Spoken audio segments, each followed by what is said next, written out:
Mas quando ocorre algum distúrbio na circulação das energias, aí surgem sintomas. Bom, e como isso realmente poderia apresentar e afetar essa energia? O que é que causaria esses transtornos na nossa energia? Então, para isso, nós vamos estudar separadamente, de forma sucinta e simplificada, cada um dos chakras, para que a gente possa ter a ideia do funcionamento dos chakras. Então vejam bem, nós temos o chakra Muladhara, que está lá na base da coluna vertebral.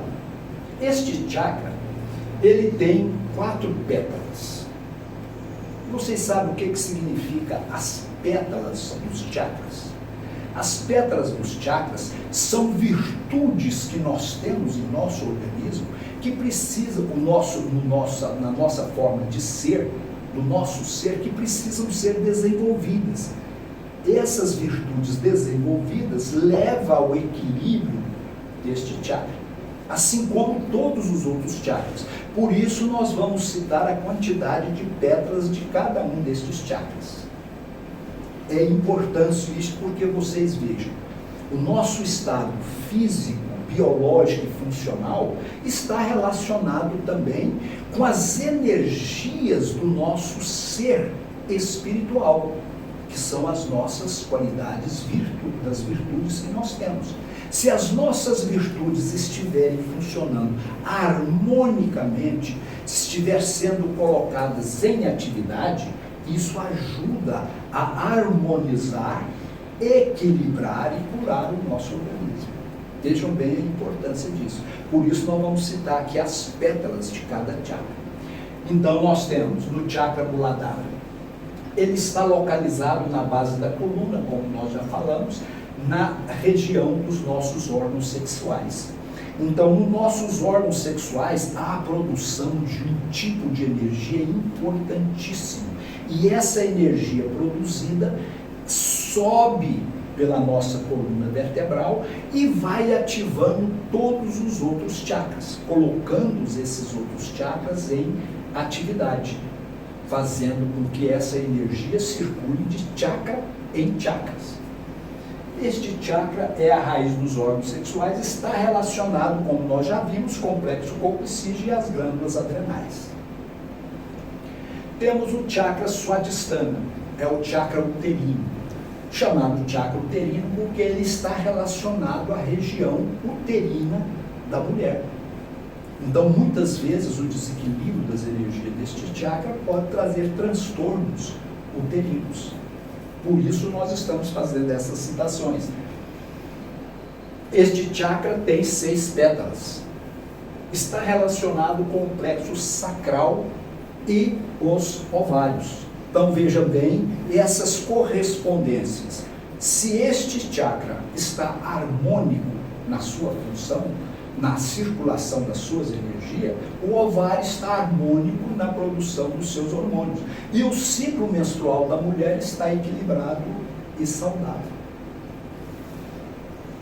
Este chakra controla, veja a importância, controla os rins e os principais órgãos do abdômen inferior. Os principais órgãos do abdômen superior são os órgãos, inferior são os órgãos reprodutivos da mulher. E também os órgãos de excreção, como o reto sigmoide, o reto, né? Esse chakra estando funcionando harmonicamente, esses órgãos estarão também funcionando harmonicamente. Temos o chakra Manipura, é o chakra umbilical, está localizado na região do umbigo, como o próprio nome diz, é a nossa antena receptora, é como se nós tivéssemos aqui a antena parabólica, que capta as energias emitidas por outras pessoas, né, que diz que é o centro da telepatia. Através dele, ele recebe essas vibrações, essas energias. E ele tem 10 pétalas. Está relacionado com o plexo umbilical e o pâncreas. Como nós dissemos a vocês, o pâncreas tem uma importância muito grande no nosso metabolismo. Se este chakra está em equilíbrio, o pâncreas está funcionando normalmente, nós não vamos ter problemas de nenhum tipo de problemas de diabetes, que o metabolismo da diabetes da glicose está equilibrado. Este chakra é o centro telepático ou o cérebro das emoções. Então, este centro, muitas vezes, ele recebe os impactos das adversidades, das situações em que nós recebemos, tanto positivas quanto negativas. Então, é um centro importantíssimo por onde entra muitas energias que podem desequilibrar o organismo.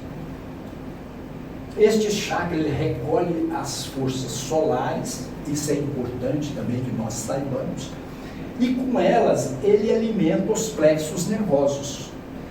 Ele recebe essas energias através dos nadis, ele transmite essas energias para os plexos nervosos. E essa energia, circulando positiva e harmonicamente, equilibra os centros nervosos e mantém o organismo em equilíbrio. O chakra anahata. Este chakra se encontra na região do coração, tem 12 pétalas. Este chakra está relacionado com o plexo cardíaco e o timo, que é uma glândula também de secreção endógena, importante na manutenção do equilíbrio do nosso sistema imunológico. Se houver qualquer problema aí, nós podemos ter problemas no nosso sistema de defesa do nosso organismo, que é o sistema imunológico. Este chakra está relacionado com a intuição. A intuição é um dos poderes extrasensoriais que nós temos e a base desses poderes está dentro deste chakra. E se nós desenvolvermos as virtudes deste chakra, nós desenvolvemos a nossa capacidade intuitiva também. O chakra Vishuddha está relacionado ou localizado na base da laringe, ou seja, aqui ao nível da tireoide. Está relacionado intimamente com o plexo laríngeo, que é o plexo nervoso dessa região, e a glândula tireoide. Como nós já comentamos, a importância dessa glândula no organismo, dentro do seu metabolismo e na manutenção da saúde harmônica do nosso organismo. Se houver algum desequilíbrio neste ponto, pode haver desequilíbrio da glândula tireoide e assim desarmonia na nossa saúde. Tem 16 pétalas, está relacionado com a clareaudiência, que é um outro poder extrasensorial que nós temos ao nível dos nossos ouvidos, né, que nós passamos a ouvir os sons extrasensoriais que nós não ouvimos normalmente, mas podemos passar a ouvir se nós desenvolvemos esse chakra. Tem 16 pétalas e exerce essas funções importantíssimas ao nosso organismo. Temos o chakra ágina. Este chakra está localizado no entrecênio. Tem duas pétalas é a imagem que aparece, mas na realidade ele tem 90 pétalas. Devido à superposição, aparecem só duas. Tem uma cor branca puríssima. Este chakra está relacionado com o plexo frontal e com a glândula hipófise, que é uma glândula de grande importância na harmonia do funcionamento do nosso organismo. É o chakra da clarevidência, ou seja, da nossa visão extrasensorial. É a gente ver o outro. Se desenvolvemos todas as virtudes deste chakra, nós passamos a ter esse sentido extrasensorial, que é a percepção através da visão psíquica.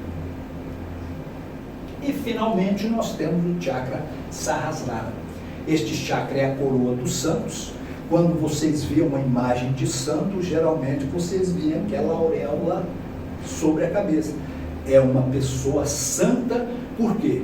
Porque desenvolveu todas as capacidades e dominou todas as virtudes que compõem este chakra. Então ele se torna santo e tem o seu chakra iluminado. Está relacionado com a glândula pineal. Este chakra possui 1000 pétalas, tem 12 estrelas. E essas 12 estrelas são os 12 sentidos do homem. Então é isso que nós estamos dizendo. Nós falamos da intuição, nós falamos da telepatia, nós falamos da clareaudiência, nós falamos da clarividência, nós falamos da onisciência, que é do chakra Sahasrara. Então, com isso, esses são os nossos 7 sentidos extrasensoriais, somados aos 5 sentidos de relação física que nós temos: visão, audição, olfação, paladar e tato, completos as 12 estrelas, ou seja, os 12 poderes da mulher. Tá? Como estou falando para as mulheres, vamos realmente generalizar para o sexo feminino. Bom, então como nós passamos todo essa estrutura energética e a função dessa estrutura energética do nosso organismo, agora nós vamos falar as fases da nossa vida. Porque nós temos a fase da intraútero, a fase do aleitamento, a fase da primeira infância. E por que nós vamos falar dessas coisas? Porque na homeopatia nós não nos prendemos aos diagnósticos, aos nomes das doenças. Por exemplo, pielonefrite, uretrite, cistite, pneumonia, asma, bronquite. Nós não prendemos a isso. Nós olhamos o indivíduo como um todo. Se chega lá no consultório uma pessoa com asma, então esse rótulo de asma para o homeopata não tem grande significado. Significa para ele que é um processo pulmonar agudo e realmente emergente. Mas o que interessa para o homeopata é o indivíduo como um todo. Por isso nós pesquisamos o indivíduo como um todo. E começamos muitas vezes as pesquisas lá na infância. Por que nós começamos lá na infância? Porque lá na infância podem ocorrer traumas que afetam a energia vital. E esses traumas que afetam a energia vital causam sintomas. Então nós temos que ir buscar os acontecimentos da nossa fase da primeira infância. Então isso começa lá na gestação, quando a criança ou nós ainda estamos no ventre de nossa mãe. Vejam a importância disso. Uma circunstância, uma situação, por exemplo, de uma gravidez que não foi planejada, uma gravidez que pode ter chegado num momento que não era o momento ideal para aquele casal. Então surgem aquelas questões de que, olha, essa gravidez não chegou no bom momento. Então começa a surgir pensamentos de como resolver aquele problema. E como o pensamento, a palavra é energia, isso penetra e atinge aquele centro de força energética que está sendo formado dentro do útero materno. E pode ali já causar um transtorno na energia vital. A questão do aleitamento também de grande importância, em que a mãe tem como dádiva divina oferecer o seu próprio peito para alimentar a criança. Mas existem circunstâncias que impedem isso. Por exemplo, a mulher não conseguiu, não tem uma produção de leite suficiente, né? Muitas vezes não pode amamentar, mas infelizmente isso pode trazer transtorno para a energia vital da criança. Ela pode se sentir desprotegida, pouco amada, por falta desse calor da mãe em dar a ela o seu corpo como próprio alimento. E outro fator importante, a mãe tem a sua aura. E essa aura protege a criança. A criança se sente protegida dentro dessa aura nos seus primeiros momentos de vida. E muitas coisas acontecem nesses momentos, porque a mãe trabalhadora muitas vezes tem que deixar o filho numa creche ou numa escola para ir trabalhar. Isso 4 meses após o seu parto. Isso pode trazer consequências para a saúde da criança. E isso são coisas que nós vivenciamos em nosso consultório. Na nossa vida diária de exercício da profissão, nós presenciamos muito isso. E depois vem, né, essa falta da mãe nos primeiros anos traz esses tipos de consequências e traumas na energia e pode trazer doenças e sintomas. Na primeira infância, da mesma forma, e depois vem, a mãe não pode estar com a criança porque tem que trabalhar, então essa criança fica com parentes, com amigos, né? Depois chega a fase escolar com professores e outros. Esses relacionamentos fora da aura, da proteção e da tutela da mãe pode trazer traumas e consequências futuras para a saúde dessas crianças. No período escolar, da mesma forma. Então, por que o homeopata pergunta desde a infância? Para detectar algum trauma que possa ter ocorrido nessa fase. E se detecta o fato, ele pode ser um fator preponderante na indicação de um medicamento que vai resolver o problema de uma pessoa que já está na fase adulta.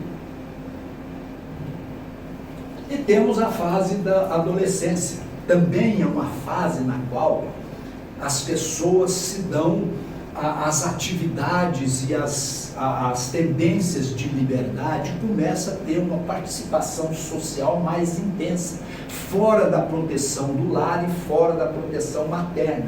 Isso pode acontecer com as amizades, os relacionamentos, as atividades recreativas, as viagens em grupo, as festas e bailes. Então, nisso pode ocorrer traumas emocionais, traumas ambientais, traumas de relacionamento com as outras pessoas, e tudo isso é importante para o tratamento homeopático, porque podemos identificar um desses traumas e aí nós temos o medicamento que vai corrigir um problema que está incomodando a saúde da pessoa naquele momento.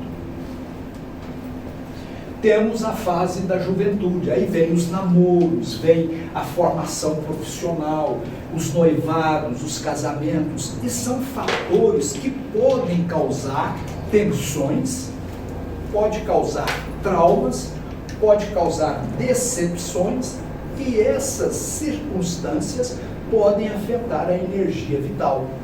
A energia vital afetada, ocorre um desequilíbrio, um bloqueio de um desses canais de condução de energia, que são os nadis, e aí então surgir sintomas. Vejam bem a importância de nós termos o conhecimento dessa estrutura energética do nosso organismo quando se fala de tratamento homeopático. E temos a fase adulta, aonde existe a maioria dos traumas emocionais, onde existem as tensões do dia a dia, onde a mãe, no cuidado com a sua família, no relacionamento com seu esposo, no convívio profissional, no convívio familiar, pode ocorrer traumas profundos e isso gerar uma série de consequências e doenças, como ansiedade, depressão, angústia e vários outros sintomas somatizados, como, por exemplo, cistite,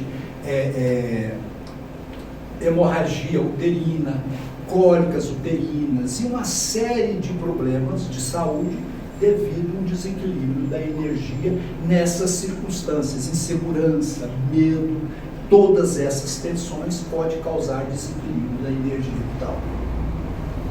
E nós temos, para termos uma ideia, nas diferentes fases, as principais patologias ou doenças que afetam crianças na primeira fase, o afeta o nosso organismo na primeira fase. Então, por exemplo, nós temos diarreias e vômitos, estado gripal, doenças respiratórias, alergia, vulvovaginites. Vulvovaginites são inflamações e infecções do trato vaginal e externamente. Vulvo é a vagina externa e vaginal é a vagina interna. Então, uma inflamação nesta região interna e externa é uma vulvovaginite. E pode surgir na infância também, no sexo feminino, porque esses desequilíbrios da energia vital, principalmente nesses casos do afastamento da criança da aura materna, e isso nós vivenciamos, porque as crianças, quando elas estão com a mãe e tem que ser afastada da mãe para ir para uma creche ou para uma escola, ela sente. Então, esse sentido, essa falta de proteção que ela percebe, surgem sintomas. E que pode ser esses sintomas que aqui estão representados. Se o homeopata capta essa circunstância, aí ele tem um medicamento para dar, equilibrar e melhorar esses sintomas.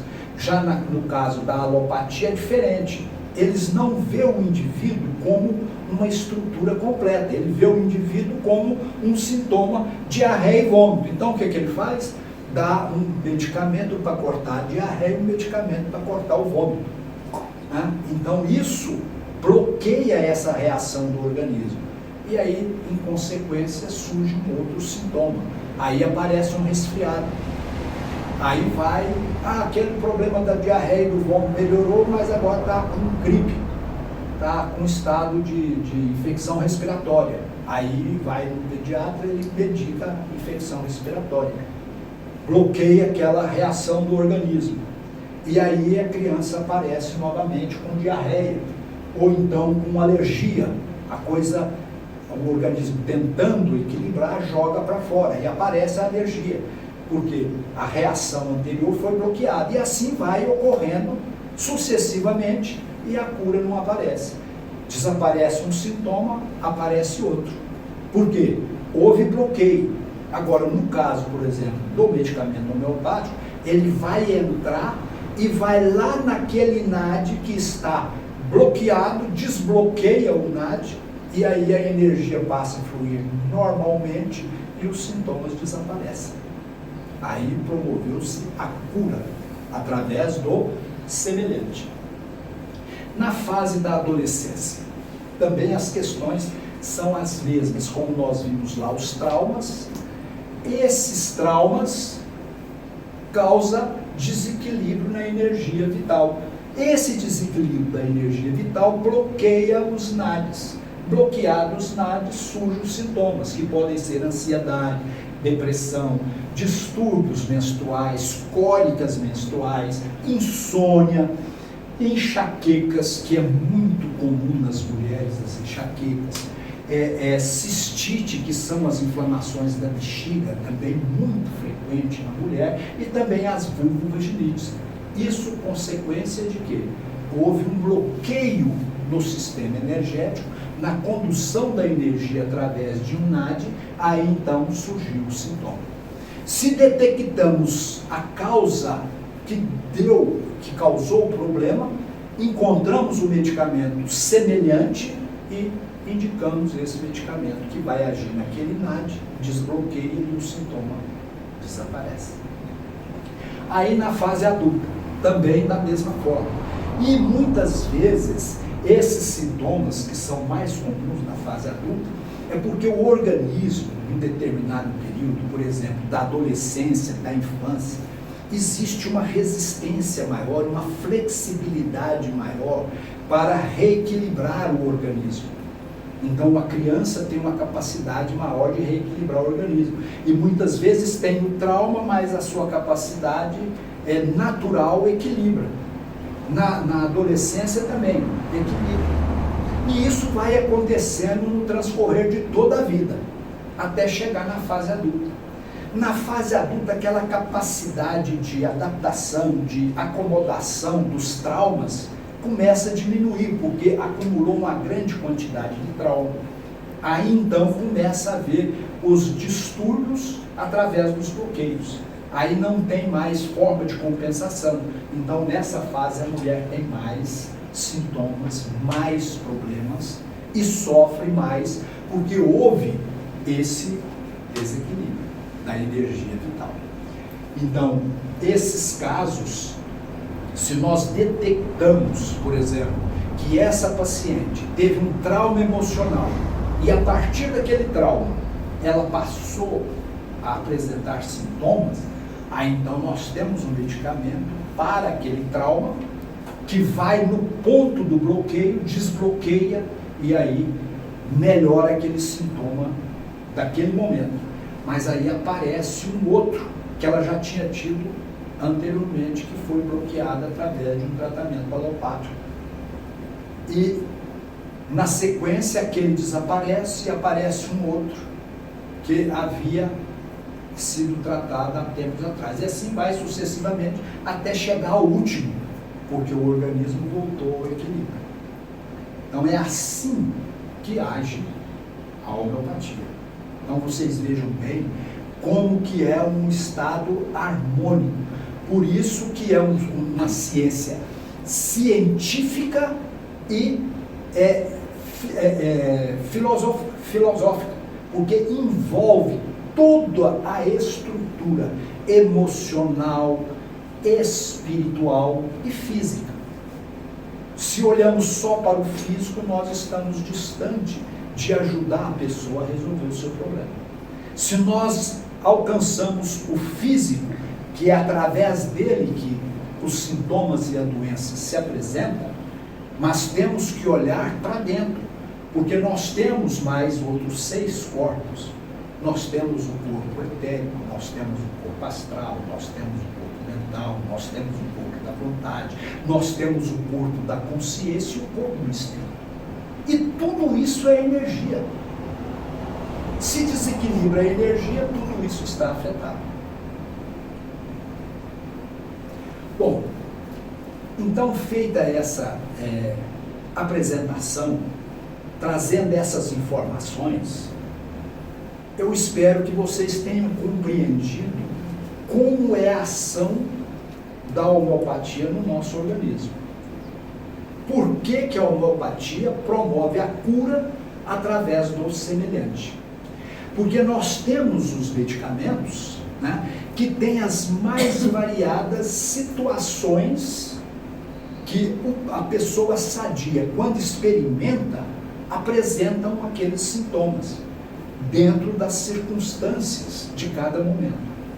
Então aqui nós vamos passar para vocês, da nossa experiência clínica, alguns atendimentos que realmente são importantes para a nossa compreensão. Então nós temos um caso que eu julgo assim importante, no caso das mulheres que são sensíveis e estão muitas vezes predispostas a ter os traumas emocionais. Então, neste caso, esse caso que é uma jovem com uma cefaleia intensa. Cefaleia é uma dor de cabeça intensa. Se apresentou, eu estava fazendo um plantão, estava na emergência. E essa paciente chegou realmente desesperada com essa dor de cabeça intensa.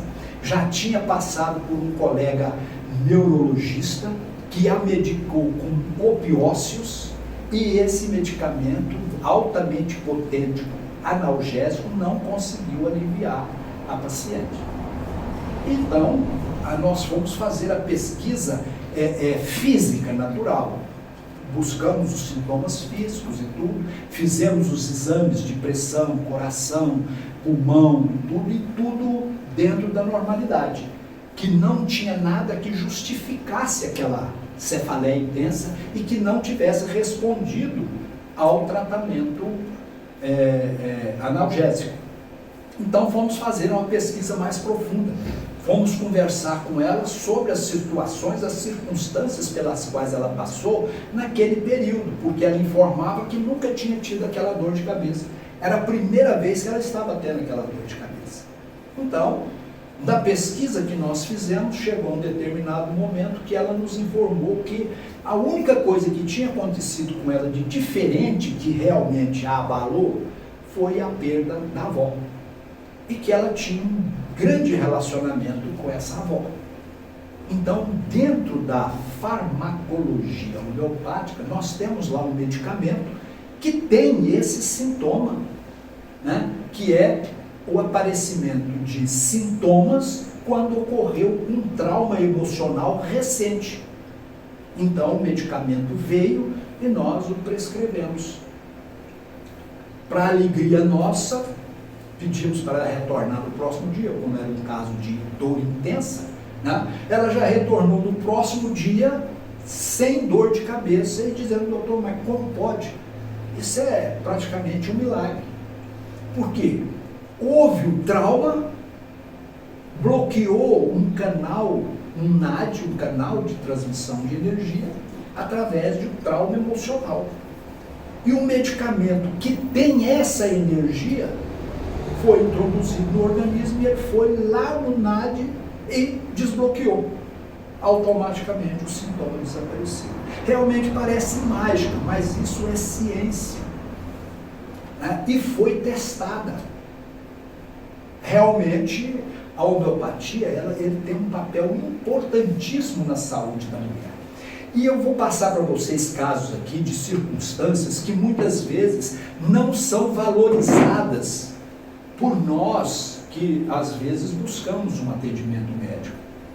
Um caso, por exemplo, de uma pessoa que nos procurou, eu estava no consultório pela manhã, entrou essa pessoa com a dor intensíssima na região da coxa irradiando para a perna, uma pessoa fisicamente bem composta, saudável, não tinha sofrido nenhum trauma, não tinha feito nenhum esforço, não tinha tido nada, e que apresentou aquela dor. Ele não sabia como, não tinha uma razão de ser. Então nós começamos a fazer as pesquisas para ver aonde estava o provável problema, o que gerou aquilo. Então nós começamos a fazer as perguntas que o homeopata tem que fazer. Escuta, você teve algum problema emocional? Você teve algum trauma? Você teve alguma circunstância de tensão intensa que possa ter te trazido esse transtorno? Não, nada disso. Você se expôs a alguma corrente de ar frio ou tomou alguma chuva, alguma coisa nesse dia anterior? Não, e era uma época fria, né? Eu trabalho com moto e saí de manhã com a moto e tomei uma friagem, senti frio, né? Mas passei o dia tranquilo, bem, né? Fui para casa, tomei banho, jantei, fui dormir e à noite, na madrugada, começou essa dor intensa. Então ele me deu o medicamento que eu precisava ajudá-lo, que foi a exposição ao frio seco. Vejam bem a importância disso. Esse frio seco que ele expôs, sentiu frio, bloqueou um canal de energia. Aí nós temos o medicamento que tem esse tipo de desequilíbrio de energia. E aí indicamos o medicamento. No dia seguinte, 2 dias depois, ele não tinha mais nenhum sintoma. Tinha melhorado 100%. Então vocês vejam bem que a energia do nosso organismo, se for bloqueada em algum momento, ela gera sintomas. E pode ser sintomas agudos, intensos, dores intensíssimas, por uma questão única e simplesmente da natureza, que foi um frio excessivo. Um outro caso relacionado, só para mostrar as circunstâncias, um outro paciente que tomou um diferente tipo de friagem, que foi uma chuva que ele tomou durante um longo período. Não tinha como se abrigar e tomou essa chuva. Agora, o interessante disso é que tinha ocorrido há muito tempo atrás. E era uma pessoa forte, saudável, tudo. E quando chegou no consultório, ele nos procurou porque ele tinha emagrecido muito, porque o apetite dele desapareceu. Ele não tinha apetite mais. E já tinha procurado vários especialistas para fazer tratamento, e pesquisaram tudo, tireoide, adrenais, hipófise, os hormônios todos, foi pesquisado tudo para ver se tinha algum, não tinha problema nenhum. Tá? E quando nós fizemos a pesquisa, ele também não lembrava. Na primeira consulta, ele não lembrava. Falei, não tem problema, estou fazendo os tratamentos, e me indicaram o senhor, né? E nós fomos fazer essa retrospectiva, e ele lembrou que tinha tomado essa chuva no momento em que ele estava viajando de uma fazenda para outra, dirigindo um trator, e tomou uma chuva intensa e durante muito tempo.